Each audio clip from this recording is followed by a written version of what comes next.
All right, everybody ready to go? Everybody back? So before we get started, this next session is going to bring up a lot of emotion on both sides, especially in the context of what's going on right now, if you've paid attention to the news in the last 24 hours. I think it's important just to highlight that what's most important when we have forums like this is academic freedom. We want anybody to have the comfort to stand up, ask the questions they want with non-attribution. I know we have some guests in the audience, and all we ask is that what's said in this room stays in this room. Feel comfortable to ask what you want, but there is a non-attribution policy, as General Rock's made so clear. So without belaboring that, we just want to get started.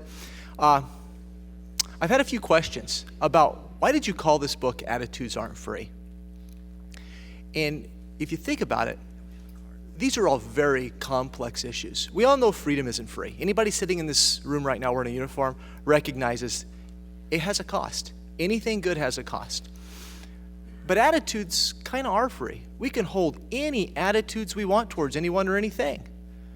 But when you start concatenating attitudes with policy and policies that affect the men and women in the military, every policy has a cost. No matter what you decide to do, there's going to be a cost. And as commanders, this is what you have to think about. Now, on one hand, as commanders, it's pretty easy. What are the rules? And we enforce the rules. But you're going to have these things called human beings looking to you for guidance. And they're going to have vastly different perspectives. And part of this is being able to engage in the dialogue and looking at these issues as they are, as very complex issues, to try to move your organization forward in times, especially where there's a lot of discussion. Just like the religious expression session, I ask you to refrain from judgment when you listen to the speakers. At the same time, feel free to ask questions, but again, try to identify with the speakers that probably are least in line with your views and try to understand what they're really trying to get at.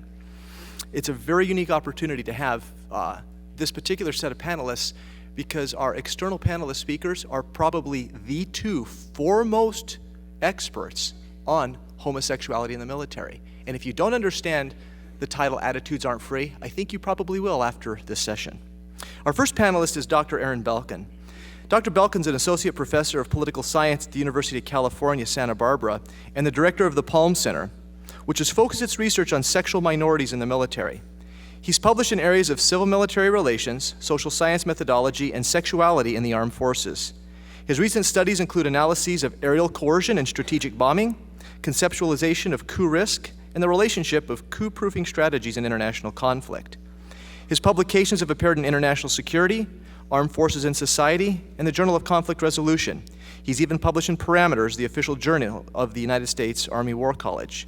He's made presentations on gays in the military at the Army War College, National Defense University, Naval Postgraduate School, U.S. Military Academy at West Point, and now here at Air University. Our second panelist is Mrs. Elaine Donnelly. She's the founder and president of the Center for Military Readiness, an independent public policy organization that specializes in military personnel issues. Founded in 1993, the Center for Military Readiness advocates high single standards in training and sound priorities in military social policies. In 1984, Secretary of Defense Caspar Weinberger appointed Mrs. Donnelly to be a member of the Defense Advisory Committee on Women in the Services. In 1992, President George H.W. Bush appointed her to the Presidential Commission on the Assignment of Women in the Armed Forces. As a member of these commissions, Mrs. Donnelly participated in fact-finding visits to numerous military bases all over the country, including the Army's Fort Bragg, 3 Marine training bases, the Naval Academy, U.S. Military Academy, several ships, submarines, and a SEAL training facility. Mrs. Donnelly has published numerous articles on military personnel issues and appeared on most network and cable channel networks. In 1997, she became the first woman to receive the Admiral John Henry Towers Award from the New York Naval Aviation Commandery in recognition of her support for naval aviation. In 2002, she was a recipient of the American Conservative Union's Ronald Reagan Award. Finally, our last guest needs no introduction. He's our very own Dr. Mike Alsep. Dr. Alsep was a member of the class of 1980 at the United States Naval Academy, the first class with women. He left the academy after his sophomore year and became an attorney practicing law in the great state of South Carolina. He later went on to earn a PhD in history from the University of North Carolina at Chapel Hill and taught at Duke before coming here to ACSC. He also teaches the famous Sex and Guns elective here, and I have to note just this weekend, he got engaged and the smile is yet to leave his face. So ladies and gentlemen, with that, please give a warm welcome to Dr. Belkin, Mrs. Donnelly, and Dr. Alsep.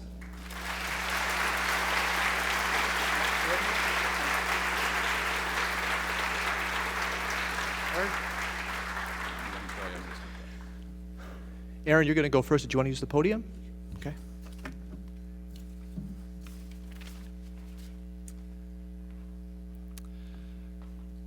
Thank you so much, Colonel Parko, for the hospitality, the generous introduction. I got to tell you, I'm here missing my dance class in San Francisco.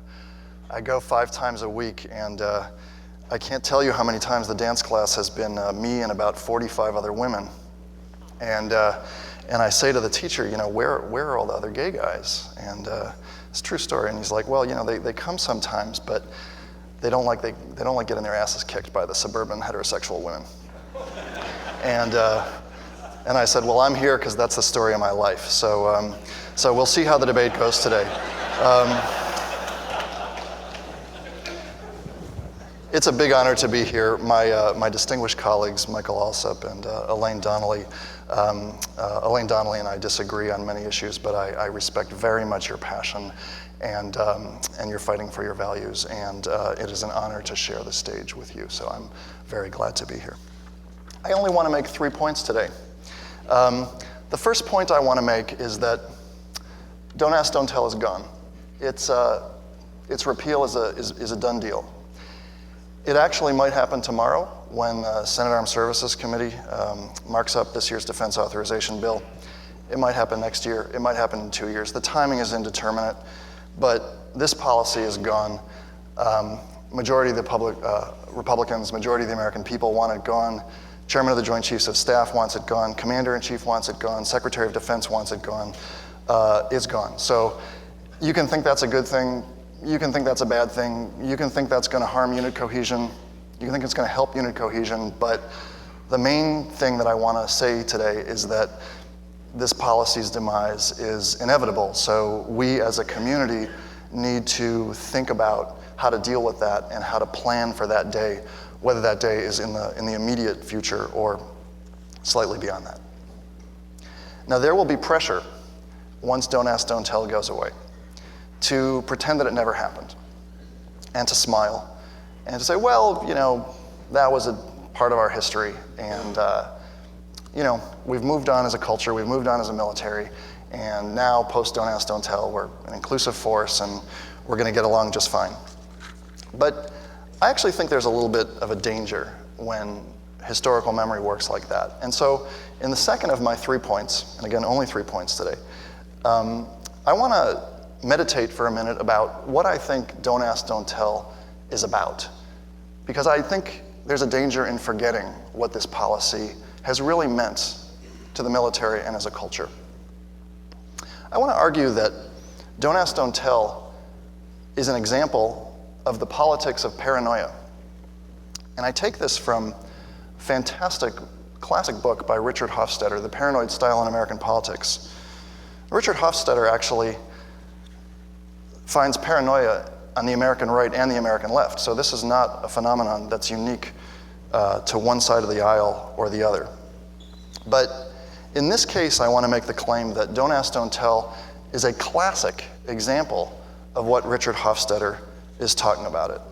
So how do you know the politics of paranoia when you see it? How do you know what the politics of paranoia is?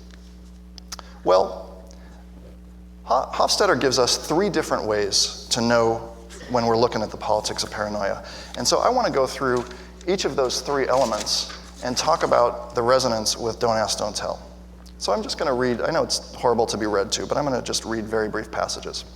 So the first of 3 elements of what makes up the politics of paranoia, he says, the key image, the central image of politics of paranoia is of a vast and sinister conspiracy, a gigantic yet subtle machinery of influence set in motion to undermine and destroy a way of life. That is the most important element of the politics of paranoia.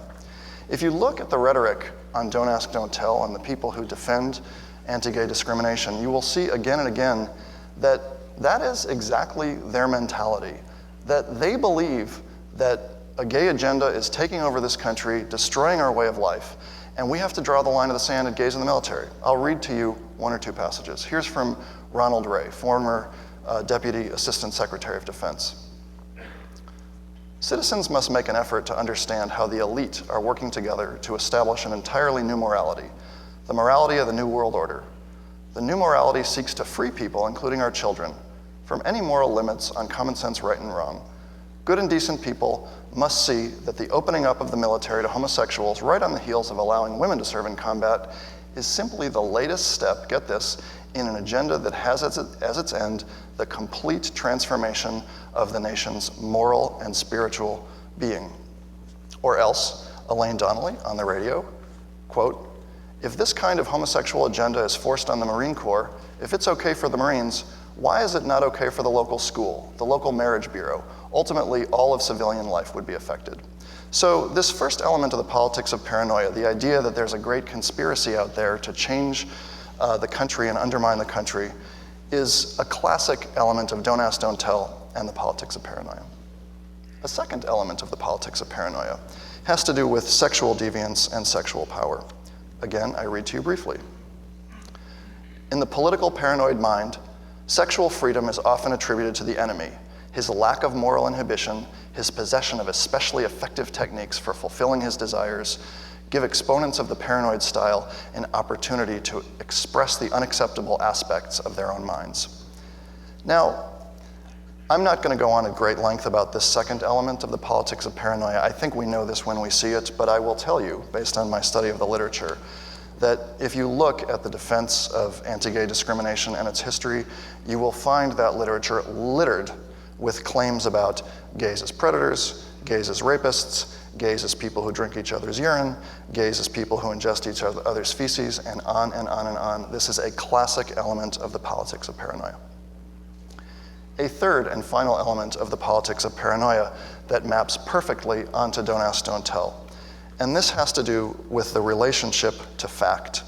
Here again is Richard Hofstadter. He says, "What distinguishes the paranoid style is not the absence of verifiable facts, they have some facts on their side, but rather the curious leap in imagination that is always made at some critical point in the recital of events."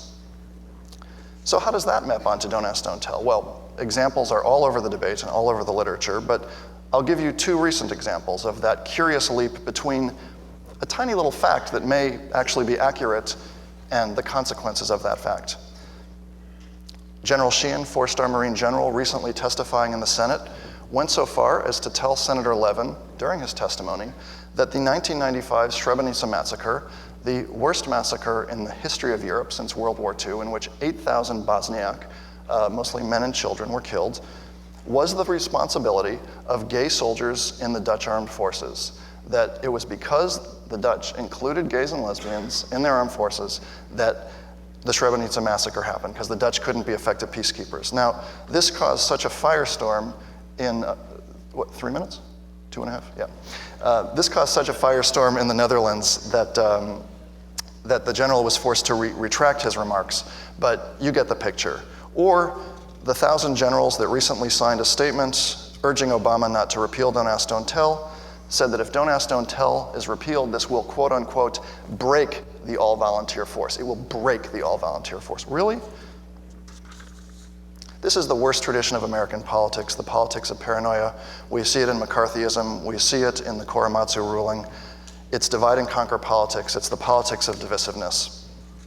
And you might ask yourself, but isn't Don't Ask, Don't Tell about unit cohesion? Isn't it about military readiness? Is it really about the politics of paranoia? Well, I'm glad to have that debate with you about unit cohesion. I've been having it for the past decade, and it's certainly true that the preponderance of evidence shows that repeal of Don't Ask, Don't Tell will not undermine unit cohesion. But Don't Ask, Don't Tell has never been about unit cohesion. Peter Pace, the former chairman, was honest enough several years ago to tell an editorial board meeting of the Chicago Tribune that the reason that we have Don't Ask, Don't Tell is because homosexual conduct is immoral. Now, he also was forced to retract his remarks. But what I told the media at that time was I was probably the only gay person in the country that was happy that he had finally been honest. Someone defending the policy had finally been honest about the real reason for the policy. It's not unit cohesion, it's moral, it's morality. And I am glad to have that moral conversation.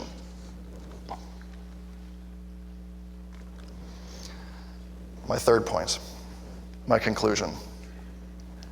If I asked you what the military's proudest moment would be, some of you might vote for Gettysburg. Some of you might, I don't know, you might have another moment that you'd point to. But in my mind, the military's proudest moment was the 1954 Army McCarthy hearings.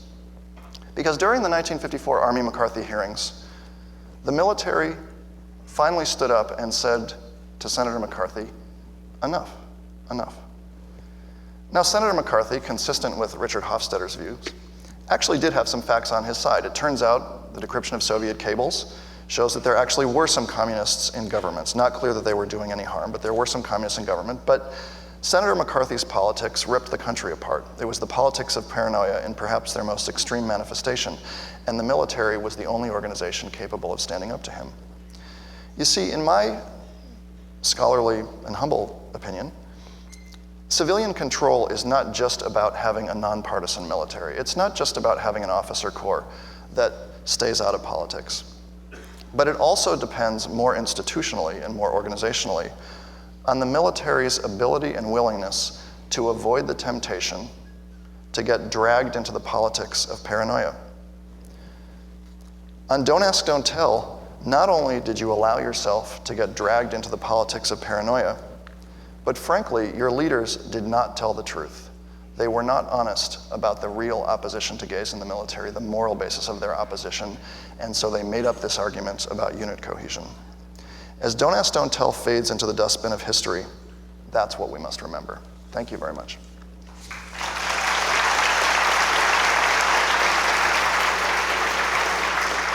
Elaine?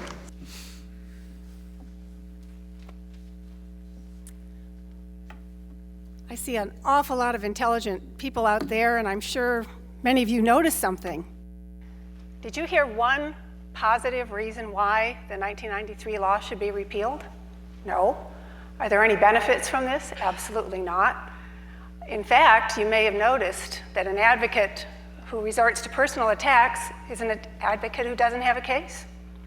And that's what we've heard today. New buzz phrase we've heard, politics of paranoia, that's a new one.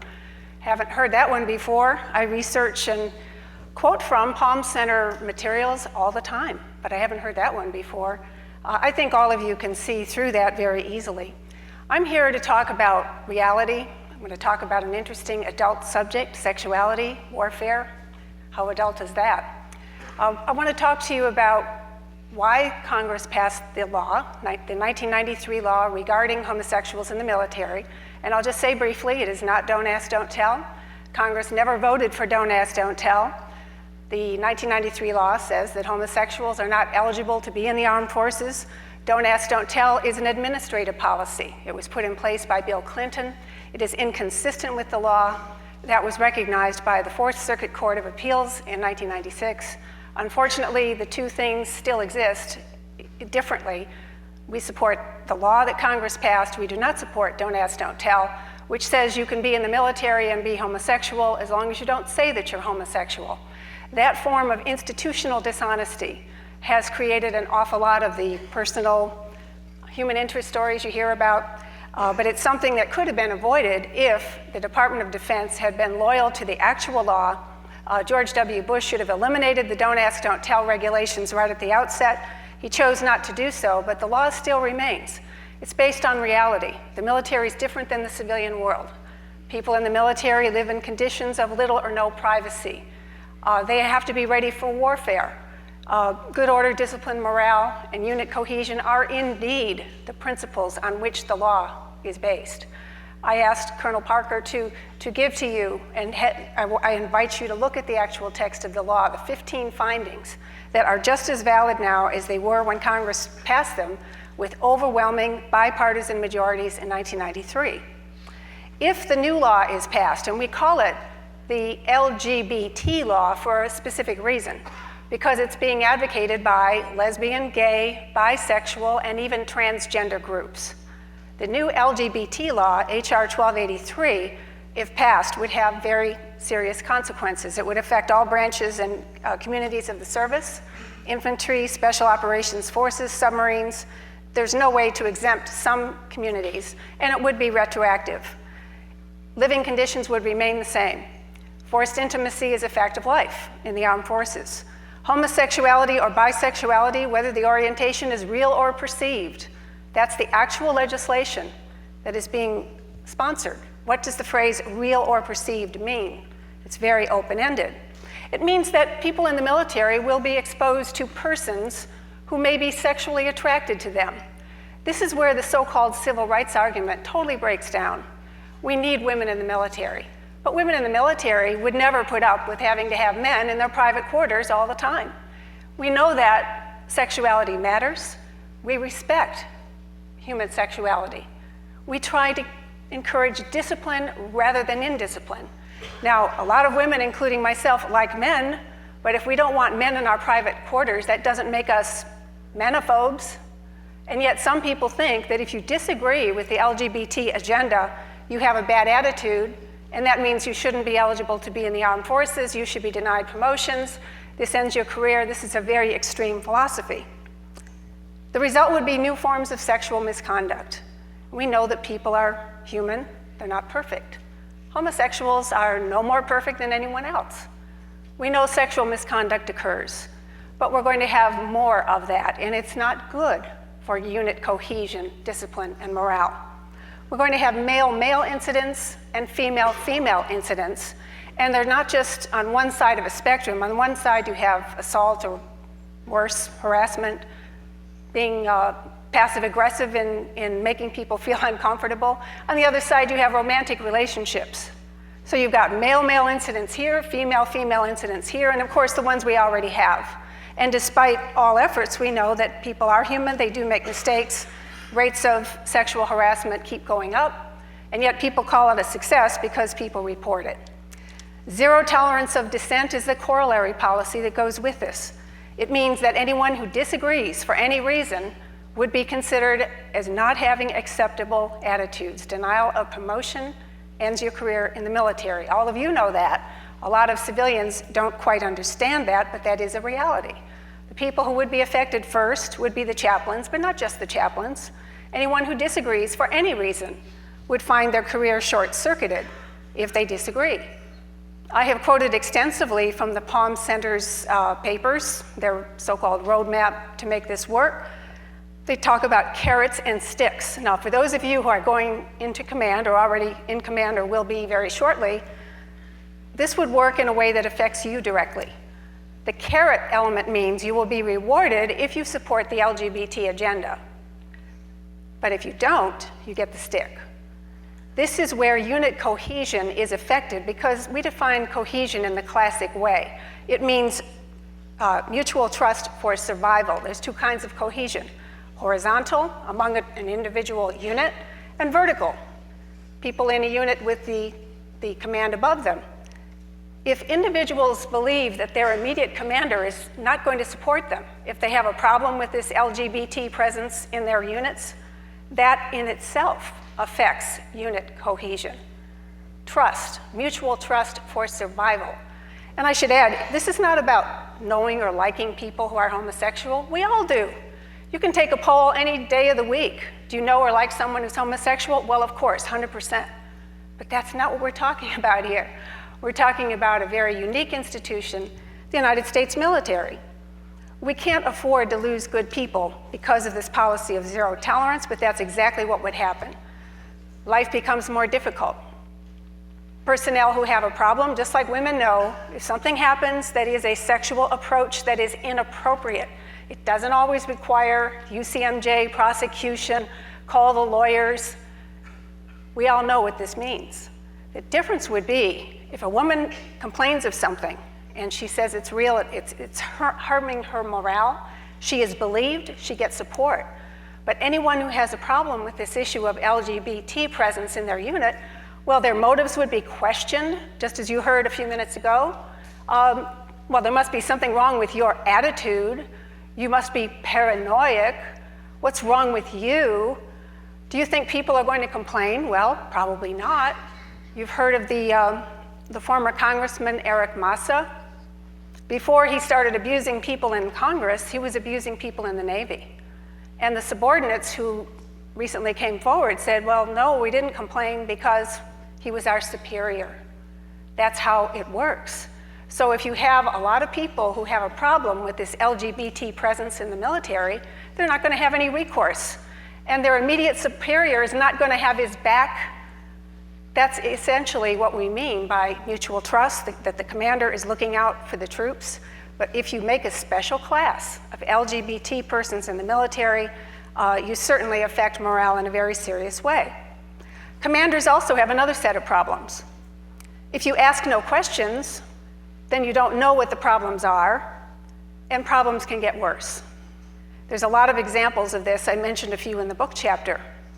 If you act on complaints, however, this could be seen as a failure of leadership. Obviously, superiors don't want to hear any bad news. If this law is repealed, or if, say, there is a suspension of it, it's repealed, and then later on the Department of Defense is supposed to decide whether it's okay or not, you think anybody's going to say any discouraging words? Well, of course not. Nobody wants to be the bearer of bad news. No one wants to have to act on bad news. So you have a lose-lose situation. What is the only recourse? Well, it's to leave the military, or not to sign up in the first place. How does this benefit our military? It's an all-volunteer force.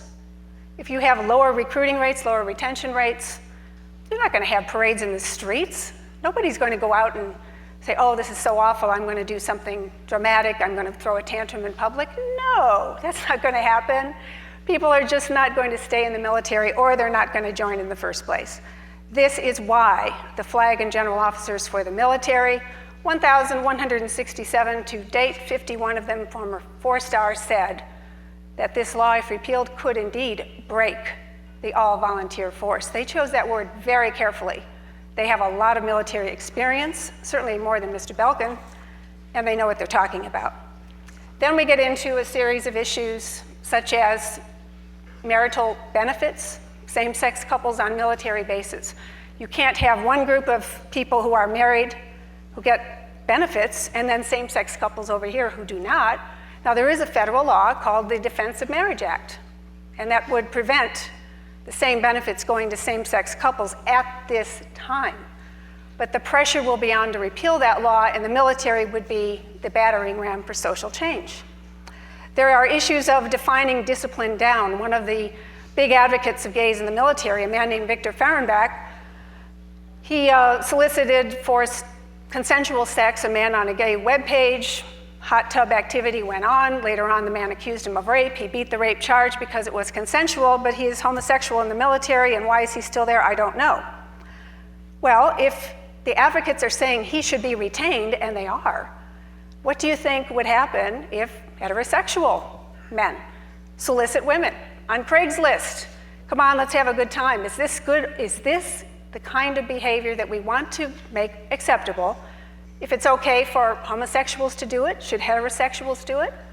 I don't think so, and certainly all those guys at Tailhook would disagree. They paid a high price for the kinds of scandalous behavior that ensued. Finally, I'll leave you with this. There is no case, there is no convincing reason why this law should be repealed. There is nothing in the experience of foreign militaries that is convincing, that shows that we can do this and do so without problems. Discharges are minimal, less than 1%. Personal stories are related to don't ask, don't tell, which isn't even in the law. And finally, the flag and general officers for the military, who, by the way, we did an analysis and found out by retirement dates, they are actually younger than the very tiny number, 115 military people who advocated repeal of the law as compiled by the Palm Center list. So I look forward to your questions. It's an honor and a privilege to be here. I hope this will not be the last time that you get to hear an objective presentation on what you can expect when you take command of the military under the new LGBT law, if it is passed. And frankly, I don't think it will be passed, but that remains to be seen. And I think that your voices need to be heard. As a civilian woman, I'm able to speak more freely than most of you, but I hope that your voices are not shut down, screened out, and not heard. Thank you very much. Thank you, Elaine. Dr. Alsop?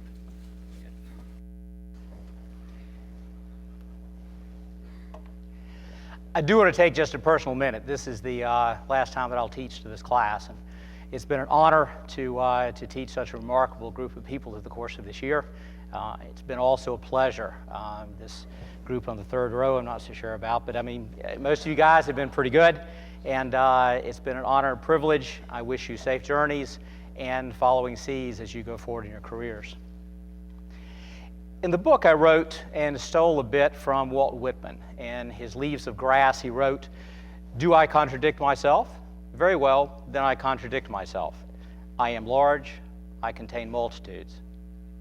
The point of the quote in the article I wrote was to highlight the fact that each of us in our personal life contain a multitude of identities. Sitting here in this audience today, many of you are warriors. You are career military officers, but you're also fathers, mothers, sons and daughters. Many of you also are members of African American community. You're members of the Scots-Irish community. You come from different parts of the country. Some are from California, some come from the South. In addition to those sort of identities, the trinity of race, class, and gender, there are a lot of identities we carry as well that are important to us. One of those identities, for example, is the identity of alma mater.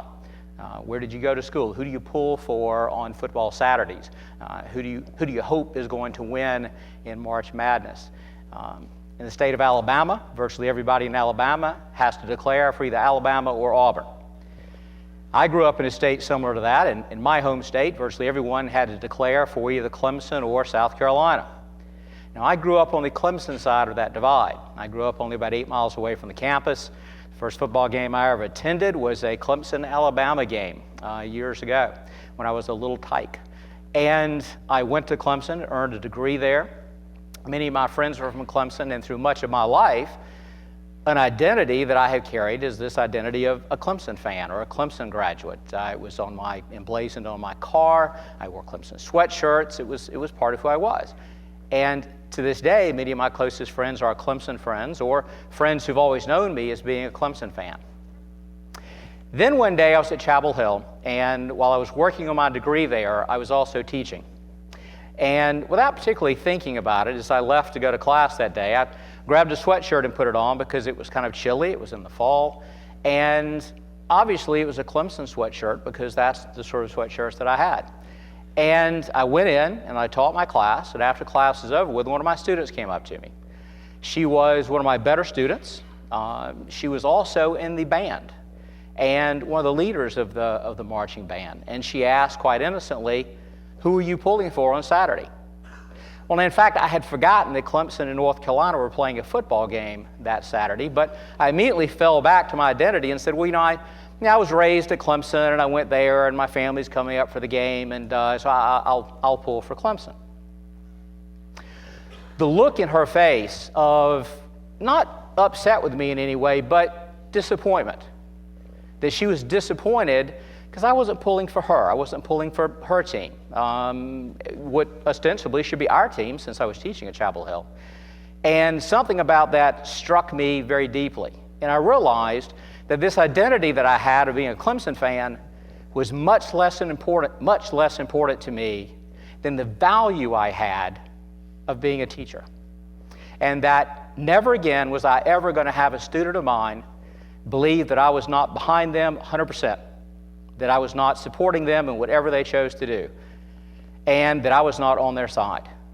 Consequently, never again did you see me wearing anything other than Carolina gear when I went running or working out on the Carolina campus. And when I was later hired to teach at Duke while I was writing my dissertation, one of the first things I did, and again, those of you who are laughing know what a competitive rivalry that is, but one of the first things I did was went to the Duke bookstore, bought myself a Duke sweatshirt, a couple of Duke t-shirts, and a Duke cap, and my Duke students never saw me at anything but that.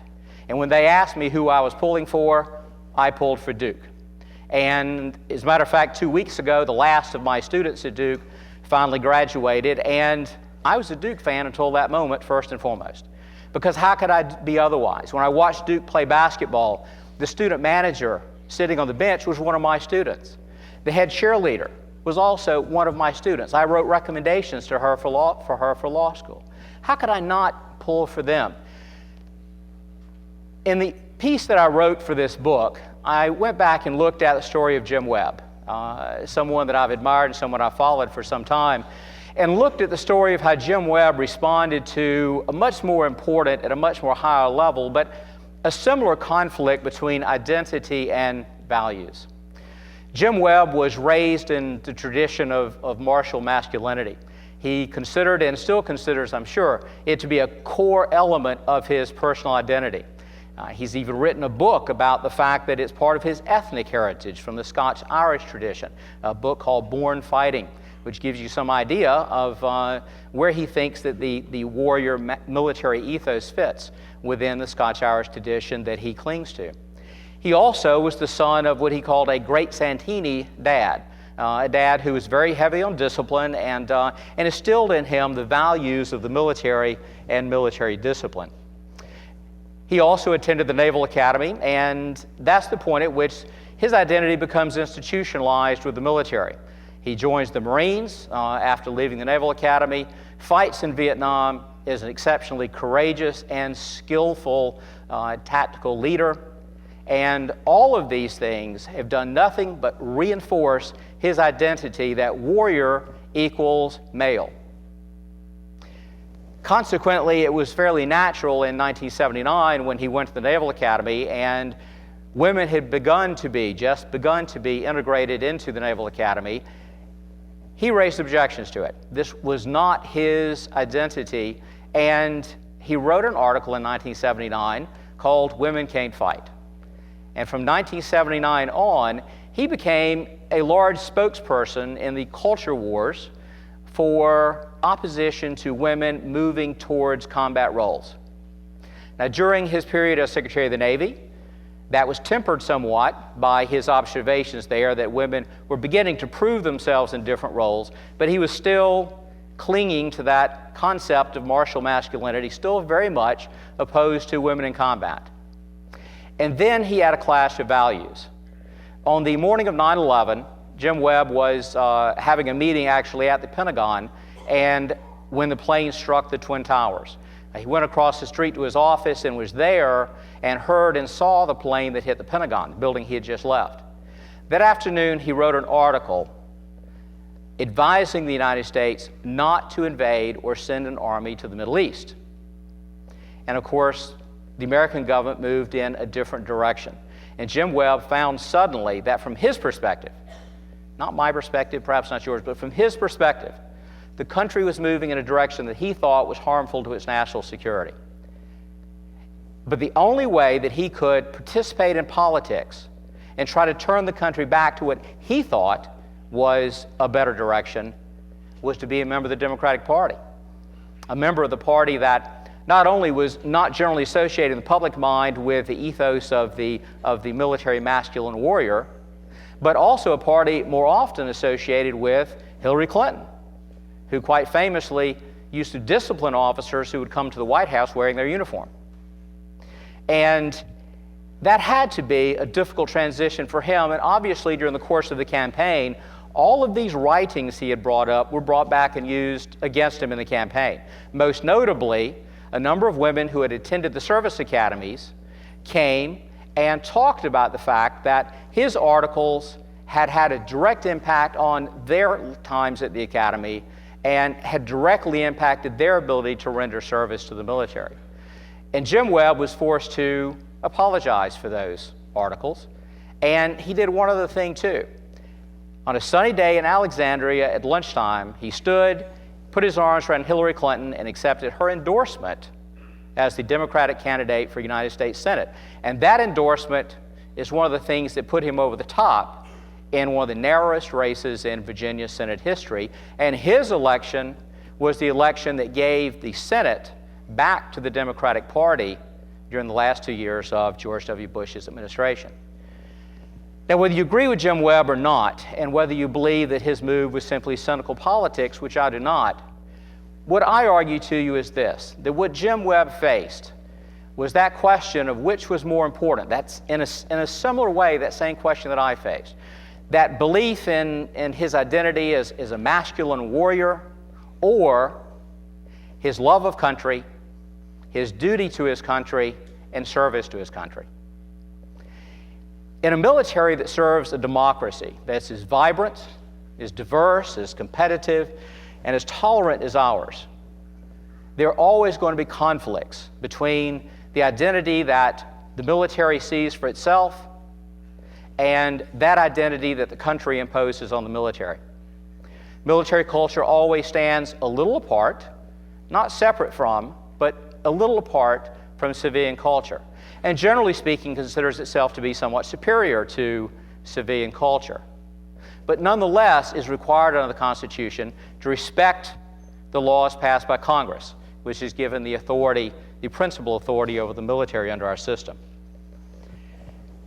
My belief of what Jim Webb did, and my belief of what I did that day in class at Chapel Hill, was that in prioritizing these ideas of identity that constantly conflict within us, and that usually are resolved seamlessly and quite easily, that when identity comes in conflict with values, that you have to go and follow the values. And as military officers, the essence of leadership is service, obedience, and belief in your country and your country's values. And consequently, where our own notions of military masculinity conflict with the direction that our country tells us it wishes for us to go, then it's our obligation not simply to follow our orders, but to understand that the values of service, obedience, and patriotism are the keystone. Those are the key values that we follow first and foremost. And just as Jim Webb decided that it was more important to him, rather than to fight the culture wars, to fight the real war, I think it's important for us, whatever decision the country makes, that we not only accept it, but that we also understand that the dynamic is one between the values of military officership and military leadership and the ideas and notions of personal identity. And in resolving those, it is a matter of utmost integrity that the country expects us to accept and to advance what the Congress of the United States tells us to do, whether we personally agree with those values or not. And it is for that purpose that I relayed to you the story of Jim Webb that you read for today. Thank you. Thank you, Mike.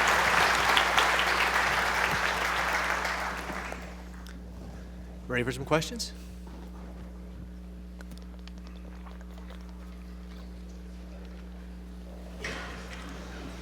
We'll start with the red mic.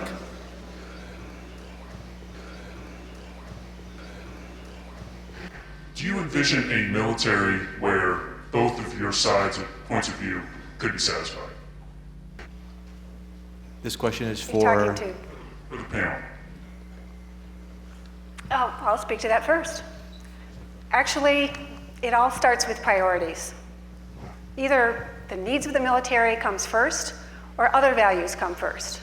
If the needs of the military come first, no matter what the issue is, whether it's a personnel issue or buying one aircraft over another, choosing where to have a base or close a base, all of these decisions should be made according to the best interests of the military. Once you elevate a different priority, that's when you cause problems. So no, I don't think you can have two different, and in some cases, contrary priorities at the same time. If you have sound policy, our military will remain the best in the world. If we take a different road, and by the way, this was the point of General Sheehan, he was widely misquoted in what he said in his testimony. His testimony was that in Europe, at the end of the Cold War, the decision was made to put a different priority first. That is, equal opportunity, bringing in labor unions in the armed forces of countries like Denmark, Netherlands, and so on, cutting the defense budget. He never said, never blamed the homosexual soldiers for what happened at Srebrenica. In fact, he said they were victims of decisions that were made higher up in the aftermath of the Cold War. Now, we can follow the same example and invert our priorities, or we can remain the best military in the world by keeping our priorities as they should be. So I think that's an excellent question. Thank you. Aaron? Can I just ask, have any of you ever served, show of hands, any of you ever served with a gay person in your unit? Okay, we already have a military that embraces both of our sides because you are serving with gays now, and some of you, many of you, believe that homosexuality is immoral, and that's wrong.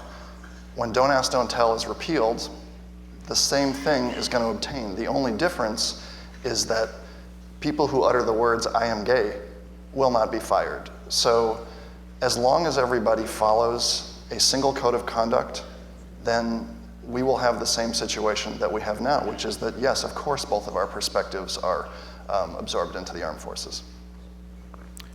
I would disagree with that. We have some homosexuals in the military, it's been said. We do not have open and professed and celebrated homosexuals in the military. That's a big difference. So I have to disagree with that point. Okay, blue mic. Hello. We're bringing women in starting here soon, and the military has integrated and we brought women, but it's taken 30 years to take them from pretty much left out of the military to just now starting to bring them into the submarine force. So we take a lot of time to prepare ourselves for these types of events whenever we make a big change. But now, when we go ahead and do this Don't Ask, Don't Tell repeal, that's going to be airdropped on the units. And it's probably going to be a huge media frenzy to find out who's come out, who's the highest ranking person who's come out. Question. It's coming, sir. Good. So, as a commander or a future commander coming down the pike, this is going to explode on me, one day, and I want to know, what do we think the impact's going to be on the forces, and not only from that, the social dynamic, because now there's people, a lot of people said they've served with gay people, and there's a lot of people that you might have thought was gay that wasn't gay, so it's going to put a huge pressure on people. I think we got it. Thank you. Question. Women on subs. I'll comment on that because I have done extensive research on this. The reason female sailors have not been on submarines in the past is because of unique physiological differences having to do with the potential to become pregnant. This is a medical issue. The constantly circulated atmosphere in a submarine includes trace elements, carbon monoxide and dioxide, that are safe for adults but not for the unborn child if the woman becomes pregnant in the early weeks before she even knows that she's pregnant. There's also concerns about a woman even if she is not pregnant because the reproductive system is very delicate. This is a physical reality. This is why this issue was put to rest 10 years ago. Now it is being rushed through. It is being airdropped on the submarine force, and this is most unfortunate. The women involved, you have to admire them, you respect them, you wish them all the best. But the Navy officials have let down the service, the submarine service, in promoting this. As for the issue of gays in the military, right now the voices, the voices of military people are not being heard. And that's most unfortunate. And if you have to deal with these consequences, and I named only a few in my presentation, you're going to have a lot of difficulty. And you're going to find political forces saying that if you don't like it, there must be something wrong with your attitude. I think that's unfair to you. I think the military is getting shabby treatment in Washington this week. This repeal deal, a backroom deal, is not something to be proud of. The president sent it out there, a letter signed by the director of the Office of Management and Budget. Maybe he should send him to Arlington National Cemetery to stand in for him for the observances on Memorial Day. Does that strike you as odd? I do. And I think the members of Congress see it as an affront, not only to the military, but an affront to Congress as well. Aaron?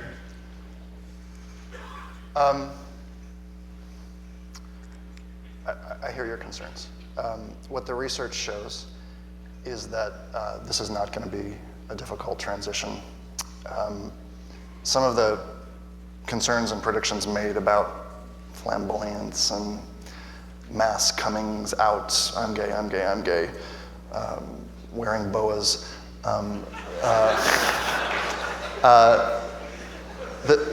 What the research shows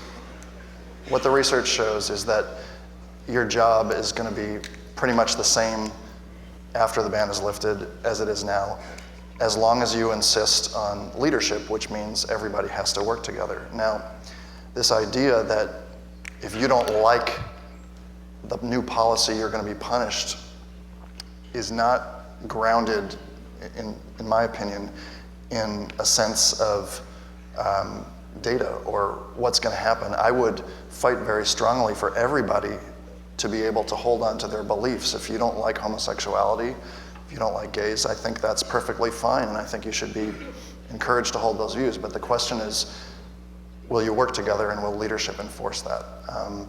That's what the data show. Mike? One thing I'd like to share, and I'm going to absolutely slaughter his name, so I apologize, but I had lunch a couple of months ago with Admiral Ed Giacombatti, career-long submariner, Vice Chairman of the Joint Chiefs of Staff. About this very topic, we had this discussion, and Woody convinced me that, regardless of the politics of this, is that the submarine force has been working towards this for a long time. The leadership of the submarine force has known this was coming, sees some advantages in making this transition, and that they are prepared well for making this transition. I think they've chosen 11 women from the Naval Academy, this most recent class, to begin that process. So whatever the politics of it are, I'm convinced from that conversation that the submarine service is well prepared to do this integration, and I think you should have confidence that the command structure has been thinking about this for years, not just recently, about how to make this transition happen. Red Mike? For Mr. Belkin and Ms. Donnelly, our society places a moral taboo or stigma on many sexual practices. Why should the taboo against homosexuality be lifted and not the taboo against prostitution, bigamy, or bestiality? What is the moral difference between these different sexual choices that many consider immoral? Aaron, you want to take that one? Go first. This is your baby. We found something they all agree on.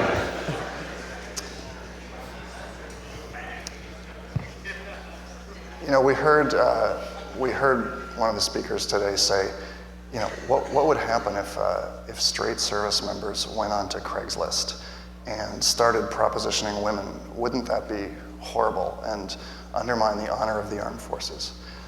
The armed forces today include people who engage in every form of sexual practice.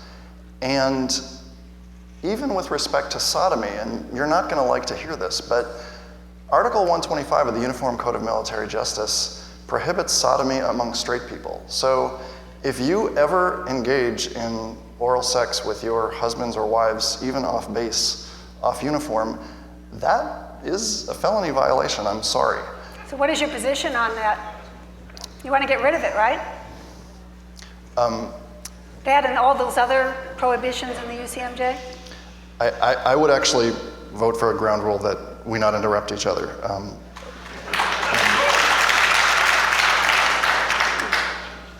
So, to my mind, gays and lesbians are a mainstream part of this society. They're good soldiers. They don't undermine cohesion. Yes, sodomy is illegal for gay people, but it's also illegal for straight people. And there is a difference between someone who is a rapist and someone who is a gay person. And therefore, it's just not, you're kind of comparing apples and oranges. So you might think homosexuality is immoral, but you know, other people might think Wiccanism is immoral, or sleeping around, you know, promiscuity is immoral, and we don't ban those people from the military. So as long as you're doing your job and not breaking the law, you should be allowed to serve. Elaine? Well, I'm disappointed, Aaron. You didn't state what you do in your own publications and your allies. All of these UCMJ rules are considered antiquated. Same people are pushing for gays in the military, want to get rid of all of them, including the one on adultery. Remember the case of Kelly Flynn, B-52 pilot? Remember all that? Same faction, Barney Frank, they all say all these rules are antiquated. And does it matter if a commanding officer is engaging in activity, sexual activity with women to whom he's not married? I suggest that that kind of conduct is harmful to good order, discipline, and morale. Now, we could say all of that's antiquated. We could throw all of that out the window. We can say anything goes. If we did that, we wouldn't have the same military we have today. Military culture is strong, but it's also fragile. If we allow it to degrade, and if we allow certain decisions to be made, or people look the other way when there are problems, then eventually bad things happen. I'll just use one example, and I want to state this very carefully because I don't want to be misunderstood. One of the worst incidents in military history recently was Abu Ghraib. What was it all about? It was about inappropriate, abusive sexuality. And it started with sexual misconduct between one man, two women, and some other people. It was a general attitude of indiscipline. There was no supervision there. It became an Animal House atmosphere that was reported by many of the reports about Abu Ghraib. Anytime commanders are encouraged to look the other way when there are problems in units, there was an incident at Fort Campbell where a man thought to be homosexual was bludgeoned to death. And the investigation later showed that the commander didn't ask any questions because he thought he wasn't supposed to ask any questions about homosexuals in the military. My point is this, and again, I don't want to be misunderstood. You have to reinforce military culture from one generation to another. If you don't, and if the military becomes more like the civilian world in this area, then we will not have the same strong, cohesive military we have today. It's something to think about. There's no simple answer, but as the title of the book says, attitudes, policies have consequences. The price would be very high for assuming this kind of attitude under the new LGBT law for the military. Aaron, go ahead. Just a brief follow-up. The unfortunately named Cox Commission of the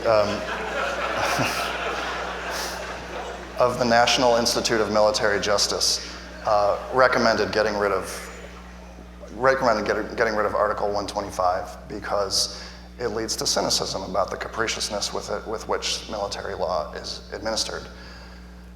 Look, anyone who's studied the history of Olongapo in the Philippines, where there were 5,000 sex workers there to cater to our men in uniform, knows that the military has a sex problem, whether or not there are gays in the military, women in the military. Abu Ghraib, I mean, as if all male units in the American Armed Forces have never engaged in torture. Sexuality does have to be managed, but the difference between fraternization and rape and adultery and these other things which you're talking about is that they harm people.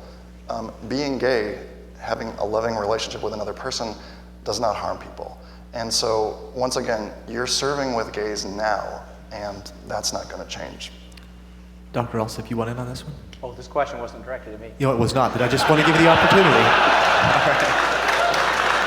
We're going to go to the blue mic.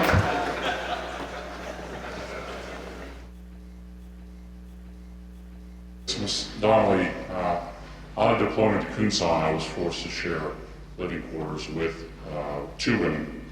So do you support or are you against women serving on U.S. Navy submarines? In context, this would likely force women to share living quarters in the future or lead to preferential quartering of women in the future. And how does this answer on women in submarines inform this issue? Well, I am concerned about the women on the submarines because they're not being told about the health risks. One that I forgot to mention, the high risk of ectopic pregnancy, which is not rare. If it occurs on a submarine and that submarine happens to be under the polar ice cap, how do you do an immediate evacuation in order to save a life? Because you can bleed to death with an ectopic pregnancy. If surgery is attempted and there are no doctors on submarines, a woman could lose her reproductive capability if that is botched. I think young women need to know this, and this is why I'm opposed to women being on submarines. Does that answer your question? Sorry, in the context of quartering with men. Sure, that's also an issue, but it's not just of concern to the women. I'm concerned about the men too. Submarines, I visited a couple of them. My dad was a submariner. They're pretty tight. And there are preferential areas. The men who don't get the preferential berthing area, they get to sleep on the top of the torpedoes, okay? And that's considered better than the tight quarters that are there for enlisted people. And by the way, we can't limit this to only officers. In order to have what is called a critical mass of women on submarines, we're going to have to go with enlisted women later on. That isn't happening right now, but it will come later. So everybody is affected on a submarine by the slightest preference that is not based on the operational needs of the submarine. Will that cause some tension? Maybe, maybe not. But the living standards on the submarine are below those of the surface ships. I find it, someone said earlier, well, I think the Navy has studied this extensively. I beg to disagree. I know this because when I talk to the Navy officials who have made this decision, and I mention some of these medical issues, I won't mention a name, but this man was clueless, knew nothing about it, hadn't even researched it. The Navy officials in uniform have no submarine experience. They are doing this because it's a political thing. It's being considered, oh, this is great, good for women. I can go on Jon Stewart's show. I saw him on Jon Stewart's show. Jon Stewart's got a great show. But this is not a policy that is funny. This is serious. And it has to do with our operational capability and deterrence and the nuclear submarine community. So again, if you just think about every policy that comes along, why are we doing it? Is it the needs of the military? Is it good for everyone in the military to make it a more efficient and strong force? If it's not being done for that reason, then you should use your intelligence and start to question it. That's what we do. Mike, how about now? Good. All right, Red Mike. Aaron, do you want? Very brief? Sure. Yeah. General Merrill McPeak was asked Easy. if you had a woman fighter pilot and a male fighter pilot and the woman was better than the male, who would you choose for your unit? And he said the male. The senator asking this question says, so you're putting your values over what's best for readiness? And he said, yeah, I guess so. I hear the nightmare scenarios about the polar ice cap. I'm not an expert on submarines. My general principle is that if you can do the job, you should be able to do the job. And now we'll go to the Red Mike. My question is, some of the arguments that I'm hearing about homosexuals in the military were the same arguments that were proposed prior to integrating the services with morale, close quarters, placing them in leadership positions. So I'd like to know the panel's thoughts on that. And secondly, if you had a child that was homosexual and wanted to join the military, what would your advice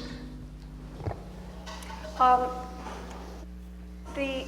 This argument I've heard so many times, and it's really one of the weaker arguments, because when the order was given by President Harry Truman to have racial integration in our military, a proud chapter in our history, it was done for two reasons, and we researched this on the Presidential Commission on which I served. The first reason was military necessity. We knew that these were good soldiers that we needed as part of our force. That was the first reason.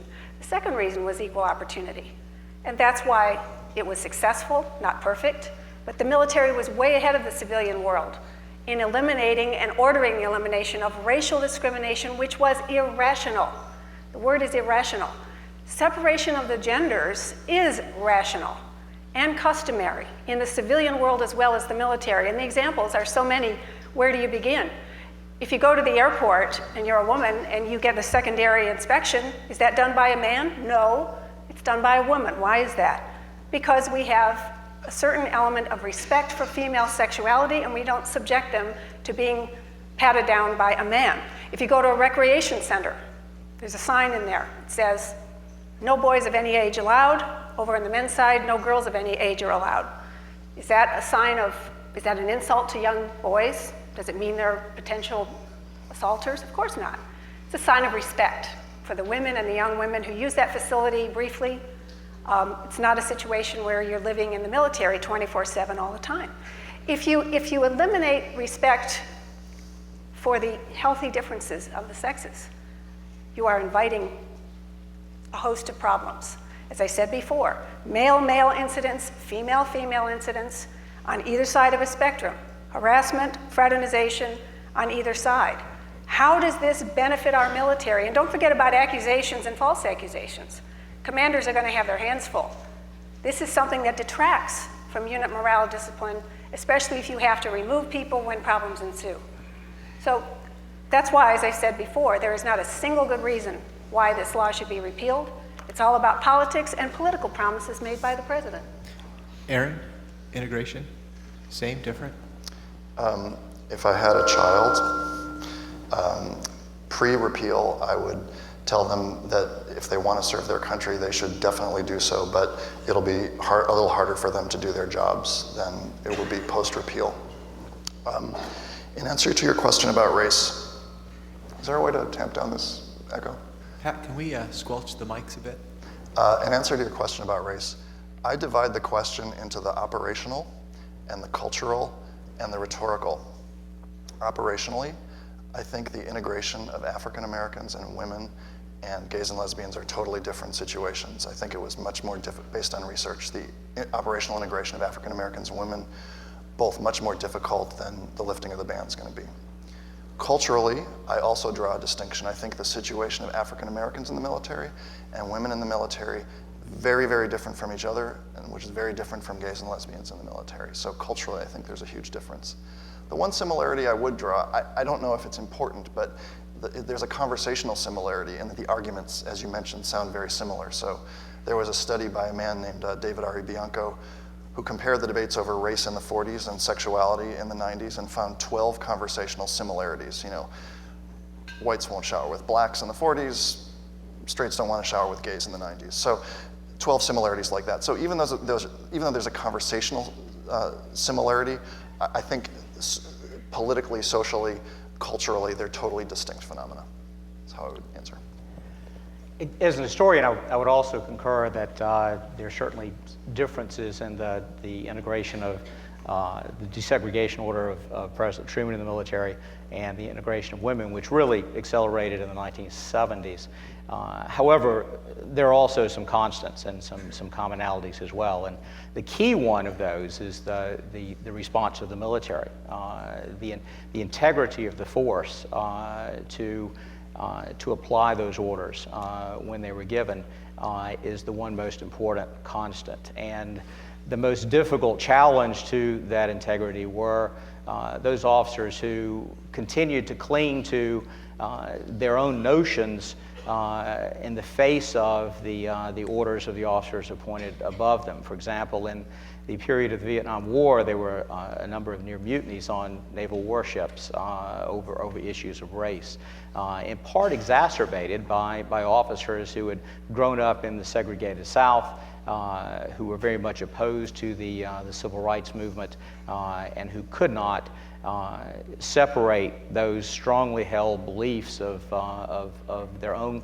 that what they perceived as their own culture with the orders that they were to follow. And the key, I think, here is to recognize that conflict, to understand the requirements of integrity are not simply grudging obedience, but to actively move the service forward in the direction you've been ordered to move, and that understanding that there is a conflict, understanding why it is you resolve that conflict in favor of service and integrity is a key element to moving forward and avoiding some of the pitfalls that both of those integrations have had and frankly continue to have since they happened. Thank you. Next question from the blue mic. This is for the whole panel.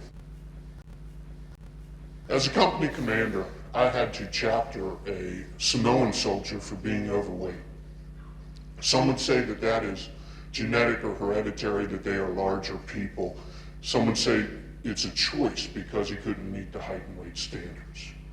That being said, and never disputed by the military of height and weight standards, in the answer of whether homosexuality is genetic or a choice, why do you feel that we should repeal homosexuality and not height and weight standards or other issues that we chapter soldiers out for? Who wants to go first? I'll answer your question, and also one that I forgot to mention in the one before. Not everyone is eligible to be in the armed forces. This is all about eligibility. Someone asked if I had a child who was homosexual, would I feel the same way? Yes, I would. because not everyone is eligible to be in the armed forces, but everyone can serve their country in some way. I'd like to think I'm serving my country today, being here, talking with you. Not everybody is eligible, though, to be in the military. There is no constitutional right to be in the military. That's finding number 2 in the law. With regard to weight standards, there is a reason for weight standards, and it's not just about appearance. They have been adjusted. They're very generous. But if there is a standard that has not been met, the military does have its standards. So yes, we need to do more to perhaps to make sure that the population is more compliant with those standards. But not everybody is eligible to be in the military. You can be a pretty smart 16-year-old, but you don't get to be in the military. You can be a pretty smart 75-year-old, but you can't be in the military. There's all kinds of rules and reasons why that the armed forces are treated differently. By the way, I'll just mention this in passing. Among the flags and generals, 1,167, there are at least 2 that I know of that have family members who are gay. Just so you know that. This is not a matter about liking or supporting people as individuals. It's about the culture of the military and what's best for the military. Thank you. Aaron? Mike? I guess Mike's next. You're next. Go ahead.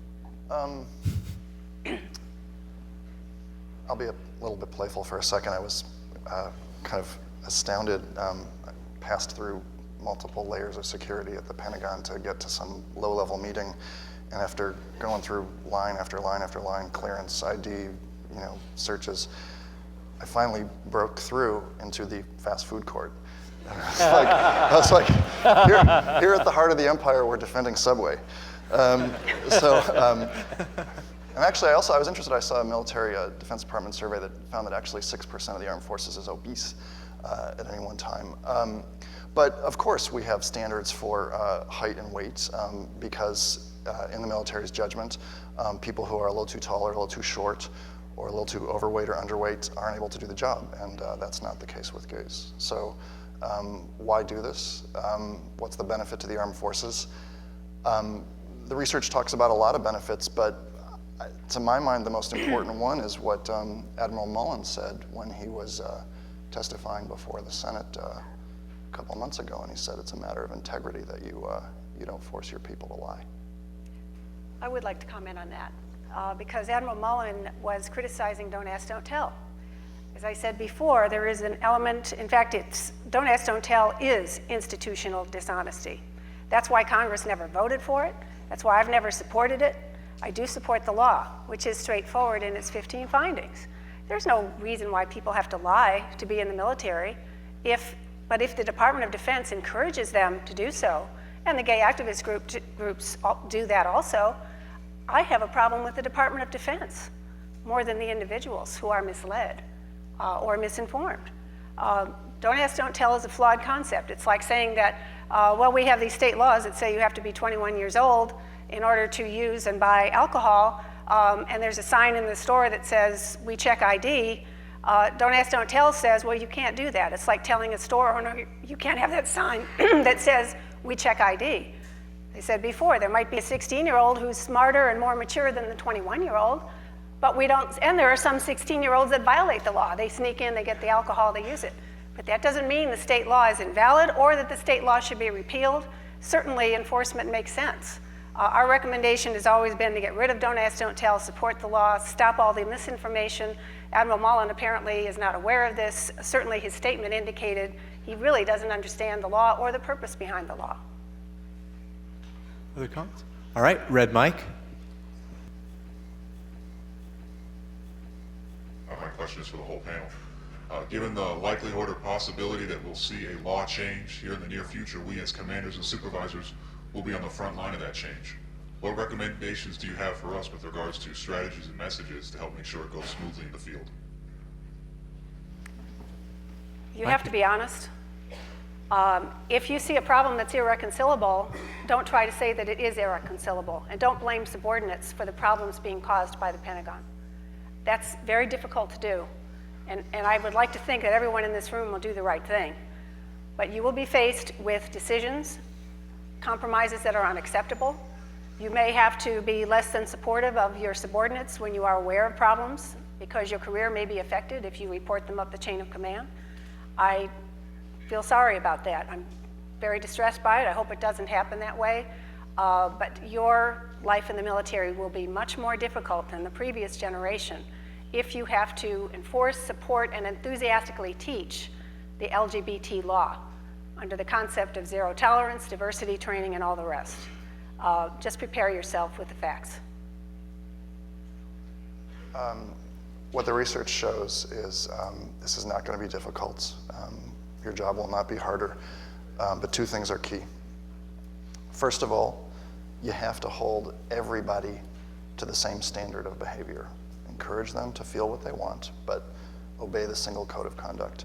Second of all, you're going to need leadership from the top supporting the idea that the new policy is the policy and that's it. Not that gays are good or gays are bad or anything like that, but everyone has to work together, period. If you have leadership and a single code of conduct, you're not going to have a problem, according to the research. Now, one other brief message, and I learned this last week at a conference at the Brookings Institution where we had generals from foreign militaries, commanders from foreign militaries, and they actually had a third lesson. I should have known this, but I never knew this, and they said on their experience, it's important that there not be a lot of training about this, no sensitivity training, no changing attitudes, nothing like that.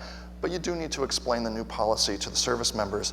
That training should be integrated into regular leadership training that goes on a regular basis, not kind of the special, like, today is gay policy day or anything like that, because then you're marking the situation as a problem.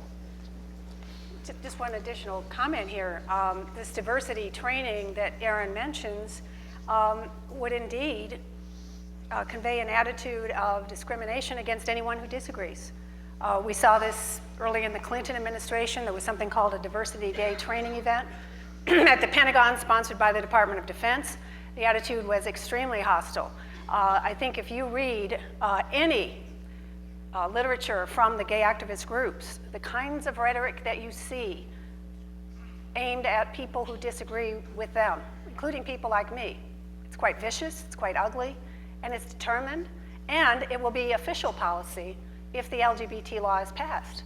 So that means, as I mentioned before, if a subordinate person is having a problem, and this bit about equal standards in discipline, this is baloney, because everyone knows there's a lot of things that happen that are not prosecutable. Inappropriate sexual approaches are not something that you're going to go to the command and say, he looked at me funny. Yeah, women do that if the guy continues to look at them funny.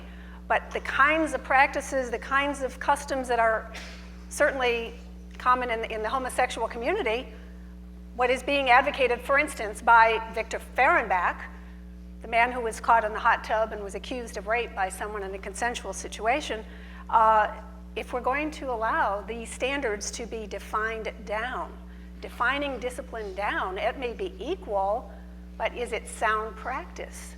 I don't think so. Where do you put your foot down when there is no floor on which to put your foot? There's the problem. Because whatever is appropriate in one group among homosexuals is going to be okay among heterosexuals, vice versa. What are commanders to do? Well, you're going to throw up your hands and say, I guess anything goes. It's not a very, very positive concept at all. Let me first say that each of you in this room has a great well of experience of leadership and command, so I don't want to be presumptuous in making suggestions about leadership. What I do want to say is that based upon my study of the history of the military and these sort of events, there are two things that I would suggest that bear consideration. The first is, I think as a commander, it's imperative to lead forward and not lead backwards. If this is what the force is going to look like, and it appears that it is, then we have to lead forward into that force, not looking back as to what the force once looked like. And consequently, I think it's imperative as a commander to convey the idea that grudging acceptance is not sufficient. If we're going to command forward into a force that is going to integrate gays serving openly, then let's lead forward in that direction. The second thing is that I think it's also imperative to keep an open door policy. Most of the problems that have arisen in attempting to integrate African Americans into the force, attempting to move women into greater responsibility in the force, many of these things happened at lower level that commanders were not aware of the problems until the problems blossomed into the open is a major issue. And suddenly it was more than just an issue of command and leadership to deal with that. And so anything that you can do to try to keep proper flow of information up the chain of command and back down the chain of command to prevent those sort of problems from arising in the dark corners of the unit would probably be advisable as well. So those are the two things I would say based upon the experience that the military has had in previous moves to integrate and change the nature of the force. All right, I apologize I didn't say the last question before the previous question, but that was the last question. We'll just have final comments now from each of the speakers, starting with Dr. Belkin. I wasn't ready for final remarks. Is there a British student in the audience? Is there a Canadian? Is there a Canadian? Canadian? Australian? Yeah. Australian? I would like G'day. to cede my final remarks and ask if any of your militaries have experienced any of the problems that Ms. Donnelly has predicted. Mike Handlers. Sorry, Tony. We're going to start with...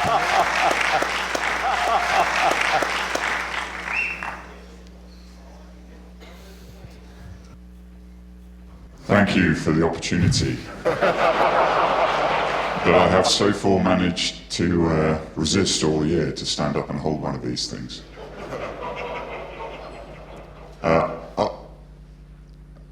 We've allowed gay, lesbian, and transsexual and bisexual people to serve.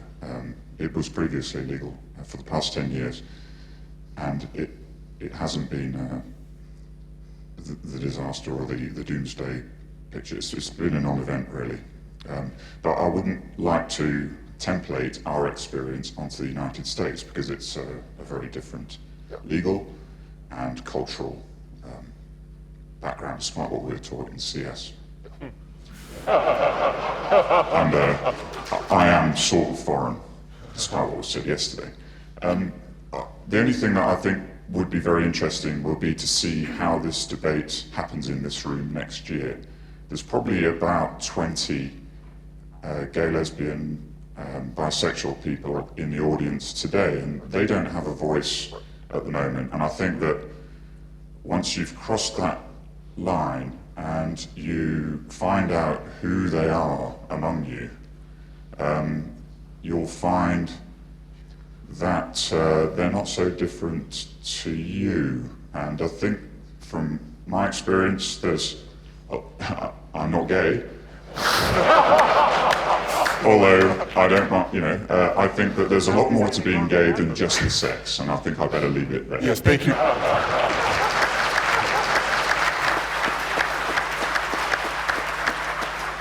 Red Mike? I would really just echo most of work. I won't cover a whole lot of old ground, except to say that this policy's been in place. That is, acceptance of gays in the military has been in place 18 years now. I found use of the words, I guess, gay agenda, special class, celebrated, new forms of sexual misconduct. I haven't seen any of that in the 18 years that I've been in. It hasn't come to light. I have served with some very fine aircraft technicians, pilots, aircrew in my particular specialisation, and I don't think their sexual proclivities have impacted the way they've performed their duties in any form or fashion. And I would hope that regardless of our policy, you would see continued strong partners in supporting the US. So I agree with making the transition for the US could be interesting because you do have a different cultural background to us, but it's by no means impossible. Thank you. I don't really have a whole lot to add other than it's been a non-event for our military, but you know how it transpires for the United States may or may not be similar. Obviously, it's something that's a bridge that you folks will have to cross, but certainly, you know, I really can't say we've had any issues, and it's largely been from a mission focus. So as long as the job's getting done, it's a question that doesn't really come up too much. In fact, other than the classes or discussions we've had here, which I think have been excellent over the last little while, back home it hasn't really come up as any sort of issue. So, you know, any sort of disciplinary action or unit cohesion or any of those things, we certainly will have our struggles and our code of service discipline issues, but they're not really related to sexuality in the sense of, you know, being a lesbian problem or a gay problem, any more so than we'll have, you know, straight people causing problems. So it's really been a non-event for the military, and I wish I could, you know, maybe add more, or, you know, give you some words of advice, but it's just one of those things that it really hasn't been a problem. Thank you.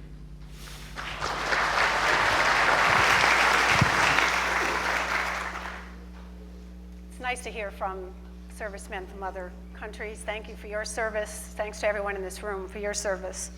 I do take this issue very seriously. It's not a joking matter. We heard a few jokes earlier today. I think other militaries are different than ours. We don't have the luxury of taking off the months of December through February in the Australian Navy, as was announced a couple of years ago, because we are the foremost power in the world. In Britain, where same-sex couples do live in military family housing, that's something that would be extremely controversial among American families. American families who don't like that will have one more reason to leave the military. Also, Britain's different than ours because it was ordered by a European court. Our military would never have accepted a European court order to have gays in the military, but the Britons did. So there's evidence right there of a different kind of culture. In Canada, the decision was made back in the 1980s to put equal opportunity first. In fact, on the Presidential Commission on which I served, the Canadian delegation made that very clear, that they said, yes, we know we will have some problems, but this is the decision we have made under the constitution of that country. That is a luxury we don't have. Canadian peacekeepers are valuable, of course, to every allied effort, but our military that has the responsibility to aggressively attack the enemy and to be the foremost power in the world, again, is not in the same category. Also, we need to think about adversaries. What about around China and North Korea? Do they involve themselves in these kinds of social engineering experiments? No, they don't. Slovenia, Lithuania, Italy, Ireland, all these countries, these are all great countries, fine, but all together, there is not the mass. So there are only 25 out of 200 countries in the world. Our military is unique. That is not a persuasive list. Finally, I think what is being proposed here, it really is radical. To say that human sexuality is to be disregarded, that training, whether you incorporate it in a single class or just put it in with everything else, the object would be to overcome the natural sense of modesty and desire for privacy in sexual matters. This is something that everybody has to understand. You disregard it at great risk. This is something, if we introduce this element into units that live together 24/7 around the clock in conditions of what current law calls forced intimacy, if you do that, you're going to have consequences because people are not perfect. They are not machines. This is not a joke, and it's not a scare tactic either. Because I think all of you are adult enough to know what can happen when people make mistakes. The kinds of things that we need to do would encourage discipline rather than indiscipline. That's why the law should be retained. That's why it will be retained. There has not been a single argument made for why this is a good thing or how it would improve the all-volunteer force. Given a fair hearing, this law will not be repealed, and if people in the military have a fair hearing, it will not be repealed. Whether that will happen or not remains to be seen. Thank you again for the opportunity to talk with you. Thank you.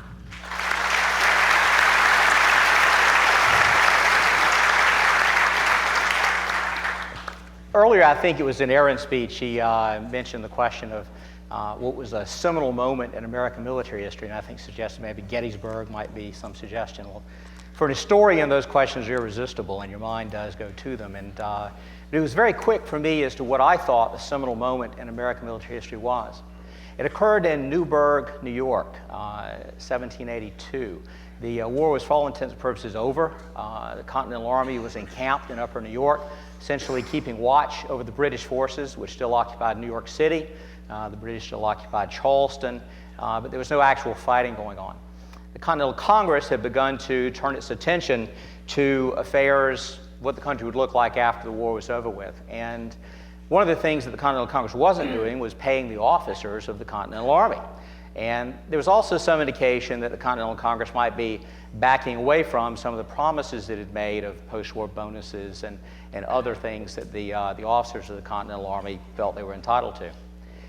A small group of officers began to work in cooperation with a few members of Continental Congress with an idea apparently to threaten the Continental Congress, threaten them that the Army would march on the Continental Congress if they didn't come forward and resolve this dispute. George Washington heard about this, obviously, and in fact there was some hope among the officers that he would lead them. Instead, he called a meeting of all the officers into a large building in Newburgh, a building that's been reconstructed and is still there today.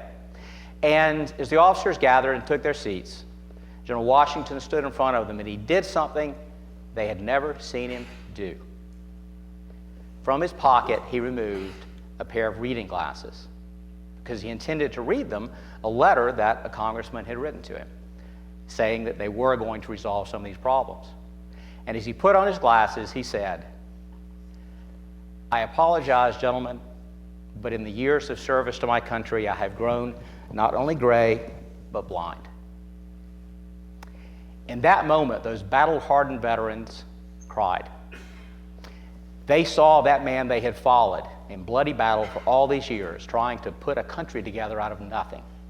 And through him, they were reminded of their loyalty to the United States and their loyalty to that man. We were gifted to have that sort of leadership at the foundation of the American military. And since that time, in my judgment, the greatest thing that our military has achieved is to maintain the integrity of that moment. This military doesn't march on Congress. This military follows the orders of the officers appointed above it. And maintaining that level of integrity is the most important thing that we do to safeguard our nation and to stand by our oath to protect and defend the Constitution of the United States. And that, to me, is the lodestar value that we have to look to, regardless of what our feelings may be about issues of don't ask and don't tell. Let's give him a round of applause. Thank you. All right, so the exercise is kind of over, but if you walk out any of the side doors, you're going to be locked out of the building. You only want to enter through the back doors, and the single point of entry for the building right now is the front entrance downstairs outside the Commandant's entrance, okay? What we try to showcase today in these two panel discussions is the complexity that you're going to face. There are no simple answers here, and hopefully you'll think about this tonight. You're basically prepped for tomorrow. So if you haven't done some reading, you might want to look through some of the author's chapters, but you got 3 hours to talk about this. We'll get together on Friday, we'll hug, and then you'll be off to command, and we wish you the best of luck. One final administrative comment that I was just given here. It turns out that you can keep Attitudes Aren't Free if you'd like, but we're always hesitant to tell students you can keep the book, and you take it, and on the way out the door, you put it in the dumpster. These books are expensive, we have to pay for it. So if you want to keep it, you're most welcome to. If you don't have any interest in it, please turn it back into book issue with the rest of the books. And with that, you're set for tomorrow. Have a very nice day, and we'll see you in seminar. Thank you.